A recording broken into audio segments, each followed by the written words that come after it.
주제는 등잔대와 레위인의 정결 의식을 행하는 그런 의식이 있는 곳입니다. 근데 오늘은 레위인의 정결 의식에 대해서는 말씀을 나누려고 하진 않고요. 왜냐하면 이 등잔대에서만 나눠도 너무 나눌 것이 많기 때문입니다. 그렇다고 레위인의 정결 의식이 중요하지 않은 건 아니고요. 사실 이 레위인의 정결 의식도 굉장히 중요한 의미가 있습니다. 하나님께서 기회를 주시면 다시 참 재밌는 게 성경에서 반복되거든요. 반복될 때 또 나눌 기회가 있을 것이라고 믿고 오늘은 등잔대에 대해서만 깊이 좀 나눠보려고 합니다. 지성소 안에는 항상 등불이 켜져 있어야 했습니다. 하나님께서는 모세로 하여금 7개의 등불을 7개의 촛대에 세워서 등잔대로 만들어서 지성소를 그것을 밝히게 했죠. 왜 그랬냐면 우리 하나님은 빛이기 때문입니다. 아멘. 우리 하나님은 빛이십니다. 저는 하나님이 빛이다라는 말에 굉장히 100% 동의하는데 이번 주에 지난 이틀 전에 그것을 경험했던 놀라운 사건이 있었습니다. 지난 주일 좀 괜찮으셨습니까? 캘리포니아 전역에 광풍이 불었죠. 좀 별로 집에 별일 없으셨나요?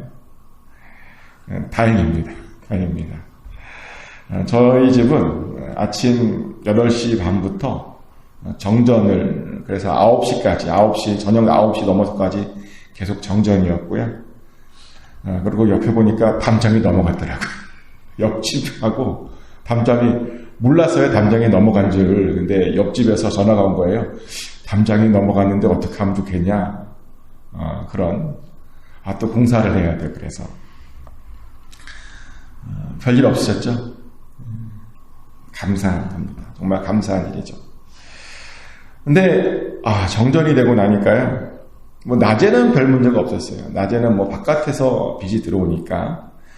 근데 밤이 되고 완전히 어두워지니까 사람의 마음이 다치는 거예요. 냉장고 걱정이 안 돼요. 냉장고야 안 열면 그만이니까. 그런데 저녁까지도 깜깜하고 점점 집이 어두워지니까 스트레스가 올라오더라고요. 저는 불이 없어서 스트레스를 받는 게 또 되게 낯선 경험이었는데 그렇게 그게 스트레스를 주는 일인지 몰랐습니다. 그냥 스트레스를 너무 받다 보니까요. 그냥 아무 이유 없이 피곤한 거예요. 아무것도 할 수 없고 손에 잡히는 것도 그냥 괜히 무기력감에 온몸이 저려. 빛이 없는 것밖에 없었거든요. 근데 온몸이 저려오는 거죠. 그래서 딸하고 9시가 딱 되니까 안 되겠다. 너무 몸이 피곤하고 몸이 떨리니까 우리 그냥 자자. 그래서 9시부터 이제 잘 준비를 해요. 이빨을 닦고 이불을 펴고 잘 준비를 하는데 정말 기적같이 9시 반에 불이 들어왔어요. 9시 반쯤에. 다 온 집안에 불이 켜졌는데 근데 그 9시까지만 해도 온몸이 너무 떨리고 피곤하고 무기력해서 그랬거든요. 근데 불이 확 들어오니까요. 그 스트레스가 없어지고 피곤한 게 갑자기 없어진 거예요. 갑자기 어디서 그 힘이 솟았는지 갑자기 힘이 솟아갔고요. 그 저녁에 기쁜 마음으로 12시까지 일을 했어요. 빨래도 하고 청소도 하고 또 설교 준비도 또 신난다고 또 하고 빛이 있다는 이유 하나만으로 피곤이 사라지는 무기력감이 사라지는 그런 놀라운 일을 경험했다는 겁니다. 근데 하나님이 빛이세요. 하나님이 빛이세요. 어두움을 몰아내주시는 그런 분이라는 겁니다. 실제로 하나님과 우리가 함께 있으면요, 모든 어두움들이 사라집니다. 우리의 모든 안 좋았던 것들이 다 사라집니다. 그래서 하나님께서는 하나님과 그 하나님의 임재를 상징하는 그 빛으로 그 성막 안을 채우기를 원하셨죠. 그런데 오늘 본문을 보면 이 성막 안에 있는 그 빛이요, 방향이 있대요. 어떤 분은 빛에 무슨 방향이 있냐라고 말하실지 모르겠는데 빛이요 직진합니다. 이게 다 직진하는 빛입니다. 그래서요 빛에는 방향이 있습니다. 더욱이 이 지성소의 안에 있는 그 빛은 7개의 등불로 촛불로 되어 있는 거잖아요. 등불 같은 걸로. 그러니까 일렬로 세워지다 보니 이쪽 방향 더 밝게 보이는 그런 방향이 있습니다. 그런데 하나님께서 말씀하시길 그 빛의 방향을 앞으로 두래요. 앞으로. 궁금하죠? 이 앞이 어딘가? 앞이 어딘가? 다른 곳을 찾아보면 이 앞이라고 하는 것은 북쪽을 말합니다. 북쪽. 잠깐 회막의 구조를 좀 떠올려보죠. 회막 안에는 성소랑 지성소가 있어요. 근데 지성소에 서쪽에 뭐가 있냐면 저기가 있죠. 법궤가 있죠. 법궤가. 지성소가 있고 서쪽에 법궤가 있고 그 다음에 북쪽에 뭐가 있냐면 떡상이 있습니다. 진설병이 있고요. 남쪽에 이제 촛대가 있는 거예요. 등잔대가 있는 거죠. 그런데 이 등잔대의 방향을 지금 어디로 두라 그랬냐면 북쪽, 다시 말하면 떡상을 향하여 두라라고 말씀하셨습니다. 우리 생각에는 법궤가 있는 쪽으로 둬야 될 것 같잖아요. 법궤가 메인이니까. 근데 법궤가 아니라요, 떡상 쪽으로 이 방향을 두라는 겁니다. 이것은 우리에게 이 빛의 목적이 무엇인지를 알려주는 것인데요. 지성소 안에 있는 빛은 하나님을 비추는 것이 아닙니다. 왜냐하면 하나님은 이미 빛이잖아요. 빛이다 보니 굳이 빛이 필요 없는 겁니다. 그럼 이 빛은 누구를 위한 것인가? 진설병을 위한 빛이었다는 겁니다. 그럼 진설병을 뭐길래 그렇게 비쳤던가?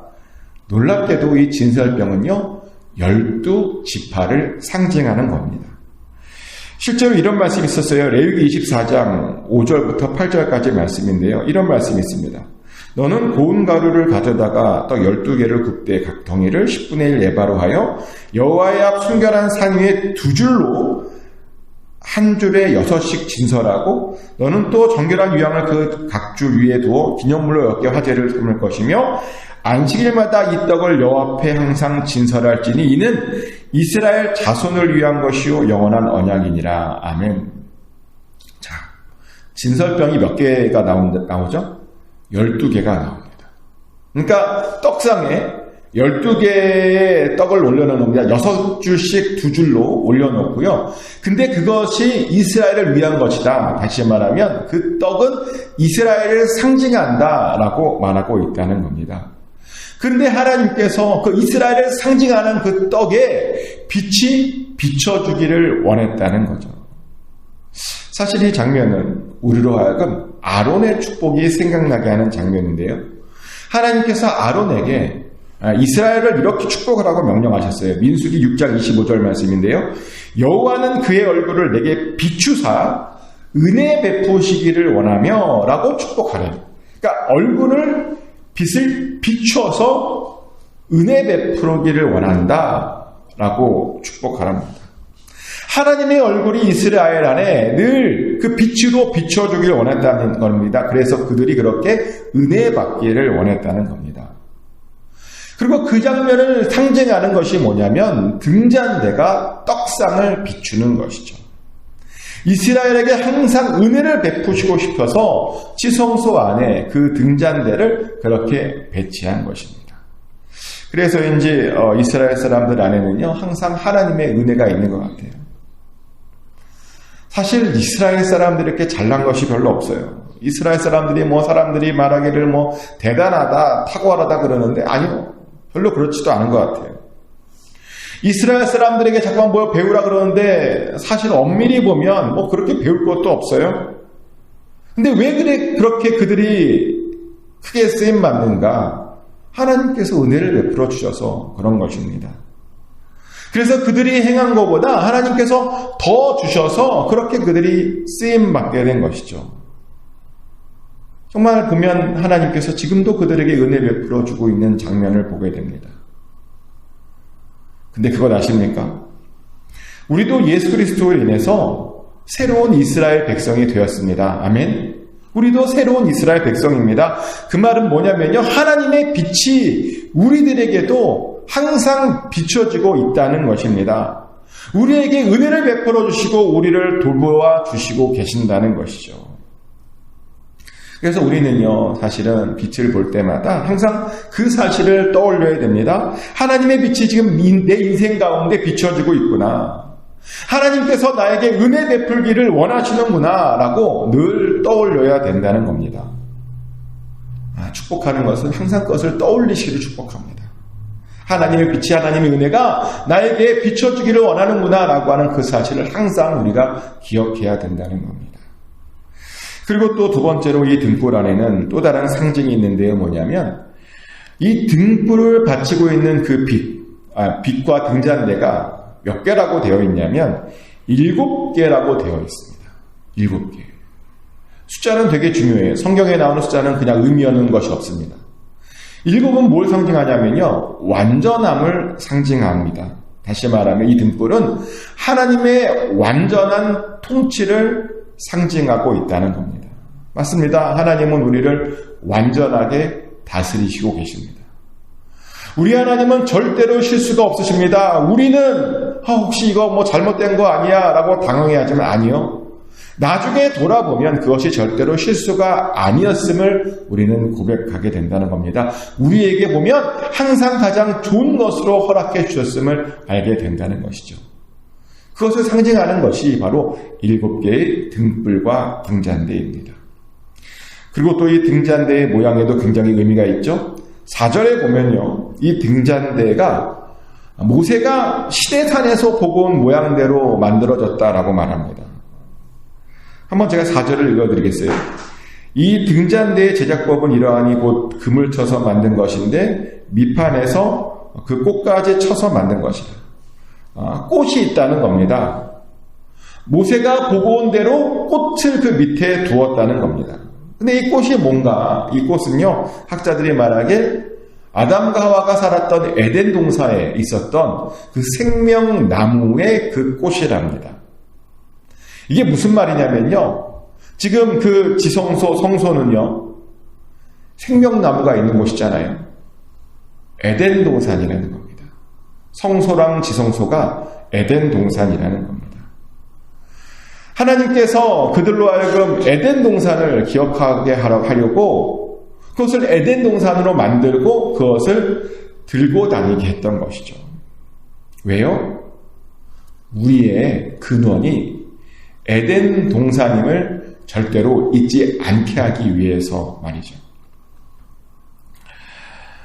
맞습니다. 우리는요, 에덴 동산에서 나왔습니다.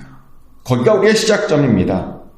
우리의 피에는 아담과 하와의 피가 흐르고 있고요. 그래서 우리는 아담과 하와처럼 하나님과 함께 할 때 우리의 삶 가운데 평안이 임하게 되는 겁니다. 하나님과 교제할 때 행복을 느끼고, 하나님과 함께 할 때 만족함을 느끼고, 하나님을 위해 살아갈 때 우리는 보람을 느끼게 되는 것이죠. 그게 왜 그러냐? 아담과 하와의 피가 우리 안에 있기 때문에 하나님과 함께 할 때 행복함을 느낀다는 것이죠. 하지만 사탄은 자꾸만 우리를 속입니다. 하나님과 떨어지라고 말합니다. 하나님과 대화하지 말라고 말합니다. 하나님을 위해서 살아가지 말라고 말합니다. 하나님은 없다고 말합니다. 사람들이 지어낸 것이라고 말하죠. 근데 어떤 사람은 그것에 또 속아 넘어가더라고요.